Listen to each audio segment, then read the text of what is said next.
Hey guys, Friday night. The weekend is here.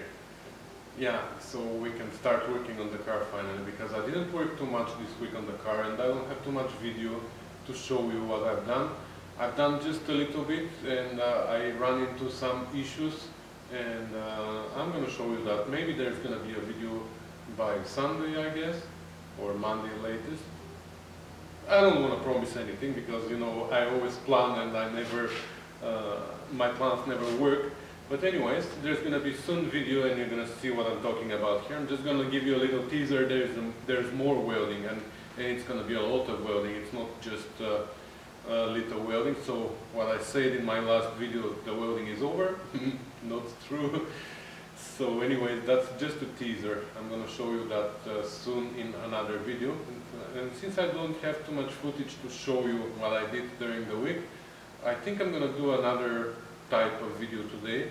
I just read some of the comments and I responded to some of the comments from the last 2 weeks, and I'm sorry.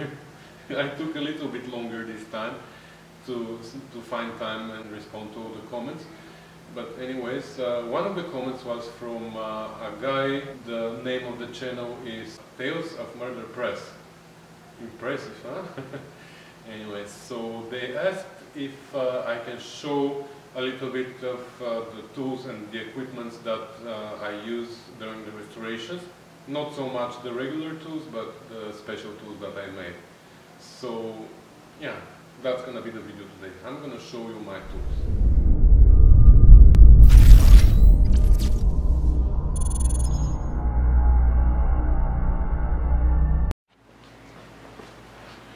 So I'm just gonna start from my toolbox, and with my regular tools. These are nothing fancy, just regular tools, you know. I'm just gonna start from the top and going down. So here at the top I have all different types of bits for my impact gun, for example. All kinds of bits here, Phillips, Torx and flatheads, and anyways, so nothing interesting here. 2 sets of stubby wrenches, just because I don't have any other place to put them. I have them here on top of my toolbox. Then I have this, one of them is missing, I don't know where it is, somewhere around. These regular wrenches with ratchets on one side, so they are really useful. And these are the imperial, these are the metric sizes. If you work on triumphs, you know, you start from 7/16 and you go all the way to 11/16 or sometimes 3/4. That's the range you have to use there. Here are my ratchets, different ratchets. This is extendable one, and 3/8, ½ inch, another 3/8, 1/4 inch, and all kinds of ratchets and extensions here, plus some chisels for my air chisel. I don't know why are they here, but that's how I set up my toolbox. Here I have all different type of measuring tools. I have a laser measuring tool, which probably the battery is dead. Oh, not yet. So I can measure the distance from here to there is 8 inches and 8 1/8 inches. Nice, huh? Scissors, all kinds of knives, picks and stuff like that. Nothing interesting. This is the drawer that I use the most, probably because I have all my air tools here. Little die grinders with different attachments on them. I have a couple of them are from Eugene, who gave them to me. So I have these 3 straight ones. This one has a nice wire brush on it, huh? A 90-degree angle die grinder. This is from Eugene as well. Air ratchet, which I don't use a lot. This cutting wheel I use a lot, you know. Air drill. Another air drill. This one is 90 degrees, so for tight spaces. I used it once or twice, not much. Very important impact gun that I got from Eugene as well. I have my old air chisel here. I have a big one from Eugene, which is not in my toolbox because I can't fit everything in my toolbox. So here I only have the tools that I use the most.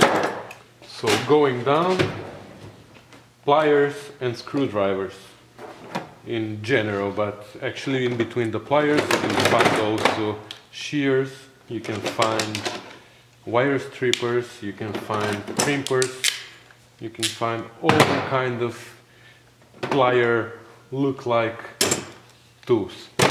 So they are all here. On this side I have screwdrivers and adjustable wrenches. I wish I had room for the adjustable wrenches here in where the other wrenches are, but there's no room there. So I have all my adjustable wrenches here together with my screwdrivers. I have only this hammer because I use it a lot. This came from Gord Benetton. Thank you, Gord, for this gorgeous tool. So I keep it here with my screwdrivers because I use it a lot. So that's in this drawer. The next drawer is all my sockets. So here I have the sockets that I use the most. I have some more in another place, but I don't use them so much, so they are here. And here I have different adapters, for example, from 1/2 inch to 3/8, or the opposite from 3/8 to 1/2 inch. And what else? I have these little ratchets here for tight spaces, so you can just put this in there. That's nice. So I have a 1/2 inch, a 3/8 and a 1/4 inch. And those little swivels, again different sizes. So all these I just keep in one box here at the side.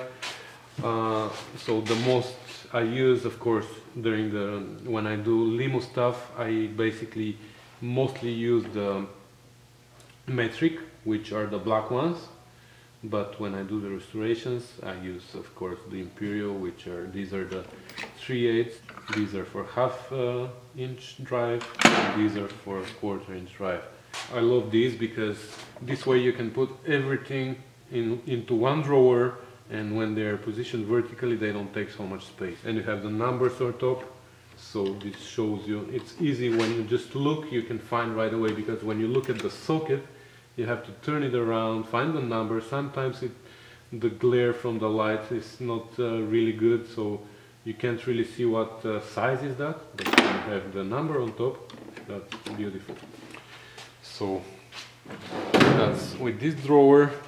The next drawer, nothing interesting. I have all drill bits here, not very well organized. They're just all in one box. This is very useful thing. That's angle drive for my impact gun. So sometimes under seats or something, you can just put it there and screw. That's really useful thing. Then here, pry bars, breaker bar, 1/2 inch. A little jaw puller. These are woodworking stuff mainly. Have some files here. The most common stuff: a flat file, a round file, and a triangle file. These are very useful too. When I work on the limos, many times I have to work on the coolant system. I have to cut and splice from it and run lines to heaters in the rear end of the limousine. So this is when I have to clamp the hoses. Instead of draining the whole system, I just clamp the hoses like that, and they supposedly shut the coolant from circulating. But to be honest, I can see you through this. So that is why I do this. I put 2 pieces of hose here. That makes the gap smaller, or actually non-existent, and when I close it, now this really shuts it, the hose. So I have a couple of hammers here, a big one, soft one, a regular one, sheet metal one, another soft hammer. This one is especially for door skins, and this little guy here. and a set of chisels here, which I don't use anymore because I used to work a lot with wood in the shop here, but now we have a carpenter, so I don't do woodworking anymore. And that's it here, and the bottom is electrical. I have my test light, I have a multimeter, another multimeter, and electrical tapes, and all these little wire brushes here that I don't know why they're here. A wire brush that cleans battery terminals, and usually my soldering iron is here, and some other electrical stuff which I don't know where they are right now, somewhere in the shop.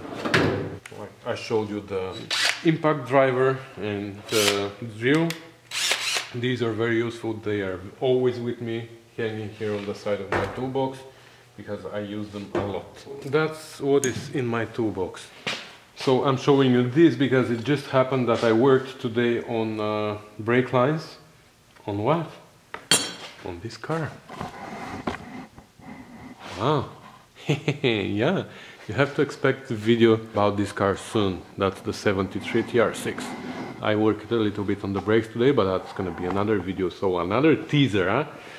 Anyway, so I worked on the brake lines today, and that's why I have my tube bender here for the brake lines and a flaring tool to do all these ends, like this end, for example. That's an end that I cut, but you know how you have to, you must have a bubble here or a flare. So this is the tool to do that. Anyways, and I have that's my other impact gun, which normally goes with extension like this, and then I can put again those tips at the end, or if I don't want to use it as a screwdriver, I can use it as a driver for sockets.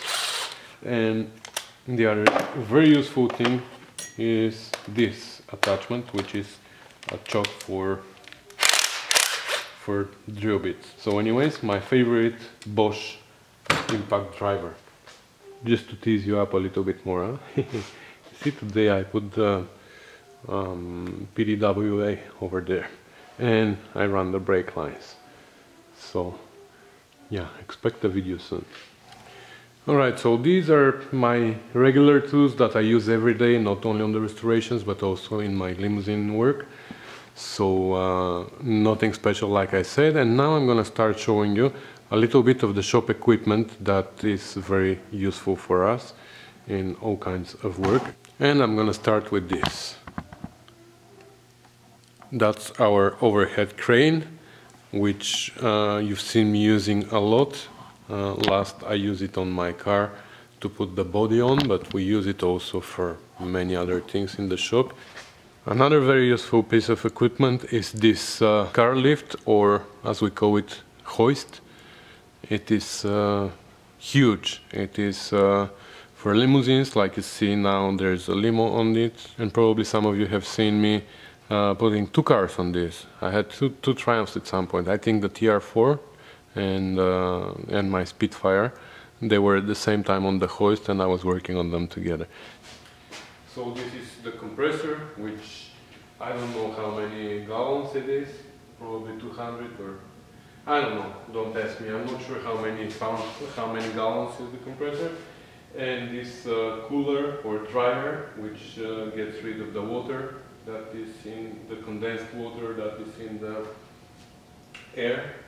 And these are beautiful. I'm really thankful to Jake for letting me use the whole shop, because the equipment that the shop has is beautiful. So this is the welder that I use. It's not the only one. We have 3 or 4 all this size and class. Many people are asking me about the welder and the welding wire and the welding gas. Uses 0.3 welding wire, 0.3 inches I think. The wire speed goes from 50 to 600, and on the ones that we use at home, the welders, I think it is 1, 2, 3, 4, 5, something like that. So I can't really tell you. The volts though, I weld usually at 16 volts, but the same thing at home. I think they are again 1, 2, 3, 4. I bought recently a welder Lincoln 180, I think, for home, but I don't use it because I don't have a garage at home. But I just bought a welder for when I'm gonna have a garage at home. Anyway, so the welder is sitting in my closet now. So I think on those welders that we use at home, the numbers go 1, 2, 3, 4, 5, and nothing in common with this. So when you ask me about my welder settings, I can't really tell you something something that makes sense, because here the volts are in real volts from 14 to 28. And the wire speed is from 50 to 600, not like the ones at home. And the welding gas, I'm not really sure because I'm not the one who ordered it. It comes in these big cylinders and they last forever. So over there is the bench grinder, which has a steel wire wheel and a brass wire wheel on the other side, and I use it for cleaning hardware and stuff. And we have another bench grinder in another place in the shop, which has stone on it for grinding, but I don't really use it a lot because I usually use my angle grinders. Another beautiful piece of equipment. This is a 20-ton press, pneumatic, with a gauge on top, so you can use it for huge stuff, even though it's not the biggest one, but it is very useful for what we do here. And the last piece of equipment that I want to show you in the shop is the sewing machine. Actually, we have another one over there and another one over there. This one is double needle, but we mainly use this one, and in my restorations I use this one. And of course the shop has more equipment. That's the wood room over there, and it has a woodworking stuff, but that's not relevant to our restorations, so I'm not going to show it to you. And I think that's all the shop equipment that I use in my restorations. And now I'm going to start showing you my own tools again. These are my own shrinker and stretcher. You've seen me using them. Very, very helpful. If you do metal work on your car, this is a must-have tool, shrinker and stretcher. So I have 3 angle grinders. Usually I have them with different attachments on them, so I don't need to change them all the time. Usually I keep one with a cutting disc, one with a flapper disc, or in this case it's a stone, and one with a wire brush, or now in this case I have this I don't know what should I call that, but it is something to remove the paint from the car. Nothing interesting here. That's a useful tool when you have weird noises in your engine. You can touch the end of it to different parts of the engine and listen, and it's unbelievable how you can hear different bearing noises or different kinds of weird noises on the engine. And I have stuff that I haven't even opened yet. I bought it for some reason, but I didn't even open it yet. This is a honing tool for master cylinder or for slave cylinders even. This is, what should I call it? Inline ignition spark testers. Okay, that's very important. A respirator, which it's a must-have when you do restorations, and I keep it in the original packaging. Even the inside is covered here, so I keep it away from the dust. On the outside it's dirty, but inside it's nice and clean, which is the important part. Ball joint separator, very useful too. The stud welder, very nice. Okay, so now I'm going to show you my tools that are the homemade tools, the special tools that I made. So this is a spring compressor for TR6 for the front and the rear springs. It works fantastic. I'm going to put a link to a video where I use this tool. It looks sketchy, but it works fantastic, believe me. And that's my jig or frame repair. For TR6 frame repair, when you replace the trailing arm supports, that's the tool to use. I'm gonna put a link to a video in which I built this tool. Yeah, I made also spring compressors for my Spitfire, but they are in the Spitfire trunk actually, so I can show them to you right now. Okay, this is another set that I bought, very useful dies and tabs. I'm using them a lot, so I just used them today, that's why they're still on top of my desk. And now I'm gonna show you a little bit specialized tools. My torque wrench, another one, smaller torque wrench, because this one is goes minimum to 50 foot-pounds and this one goes below 50, I believe, from 5 to 80 foot-pounds. This is, they call it a honing tool. Yeah, it says engine cylinder hone, but it's actually not for honing, it's only for deglazing. But it works well, you've seen me doing that too on my Spitfire. Bolt type puller kit, nothing interesting. This is interesting. This is something I want to show you. Flaring tool for exhaust. So I think one goes to 2 inches or 2.5, and the other one goes from 2.5 to 4 or something like that, I don't know. And this is mostly my engine rebuilding stuff and overdrive rebuilding stuff. Clamp for piston rings, so you can insert the piston into the cylinder.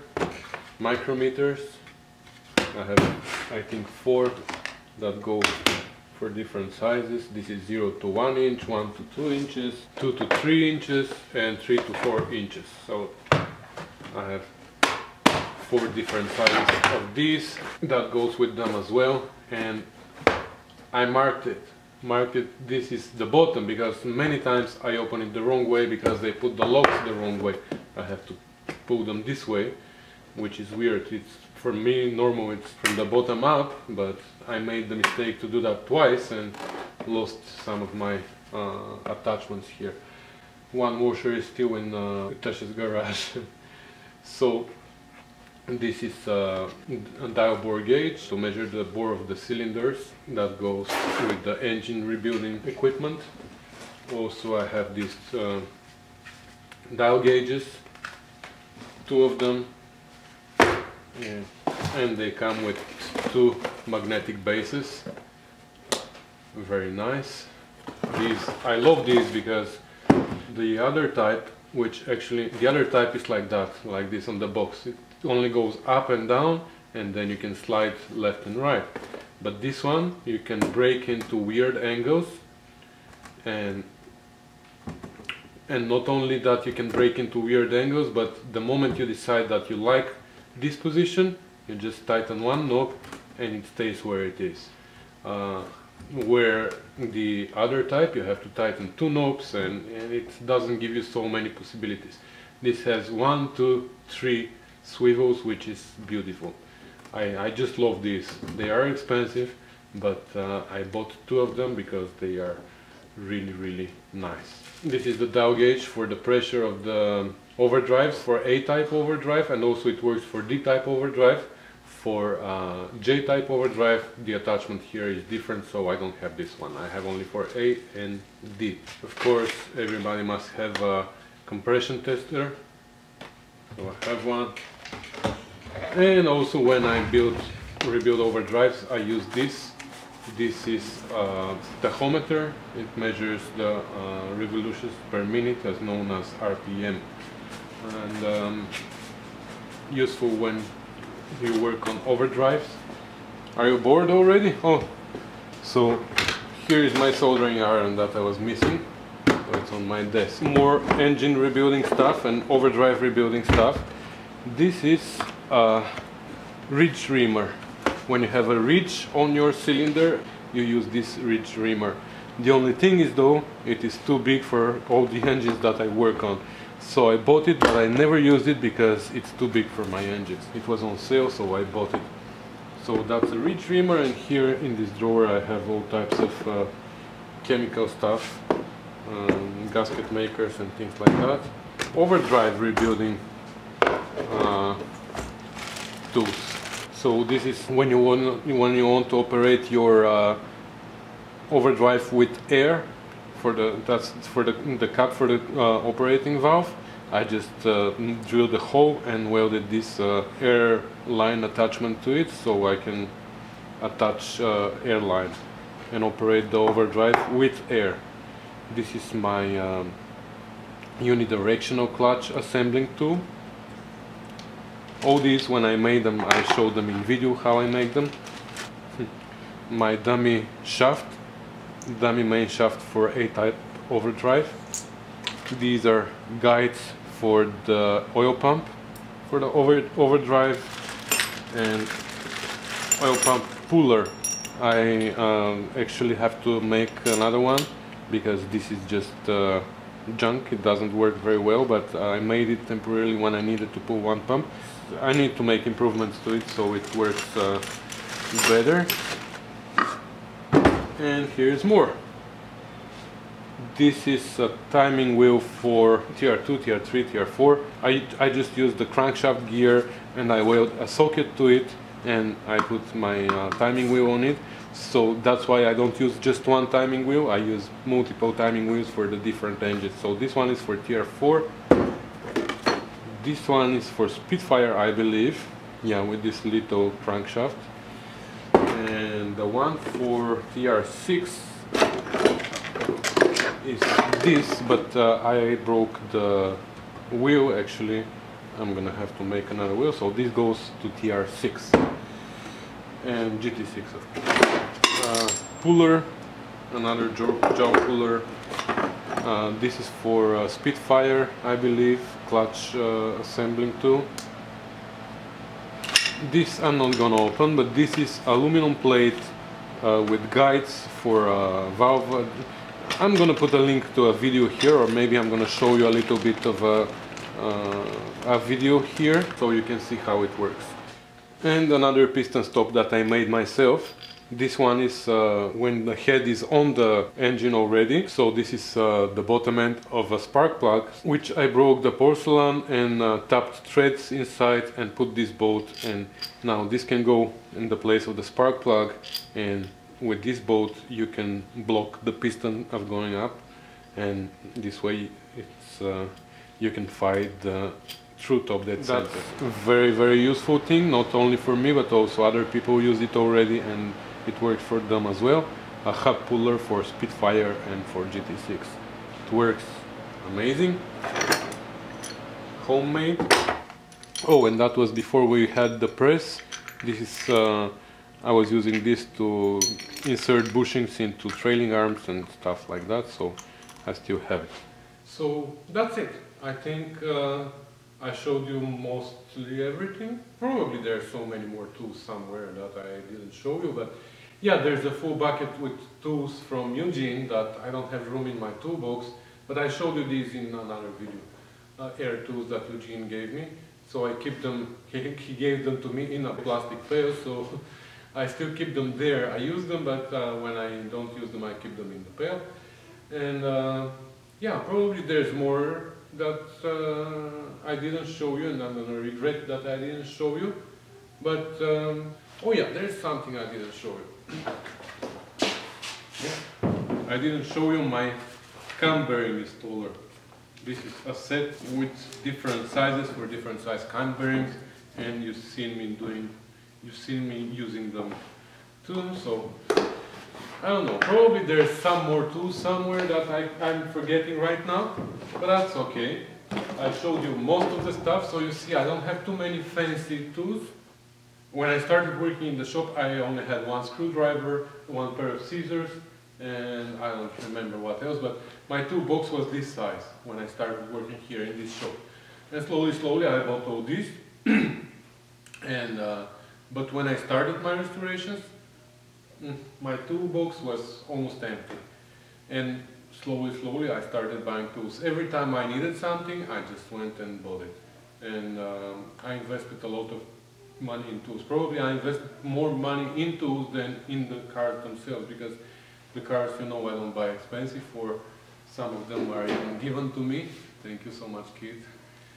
I see now a couple of guys that started restoring cars lately, and I see them buying more and more tools, and they show what they just bought, and I tell them, I keep telling them, you know guys, you will see that one day you're gonna wake up and you will realize that you have so many things. Your second restoration will be much easier than the first one, for sure. So I hope you liked the tour of the in between my tools and a little bit of the shop. I don't want to show you the whole shop because it's not mine, you know, and I can't show you somebody else's home. But yeah, otherwise that's it. Thanks so much for watching again, guys, and expect a video soon about the GT6, and I have a surprise for you there. So that's gonna be soon. Take care. Bye.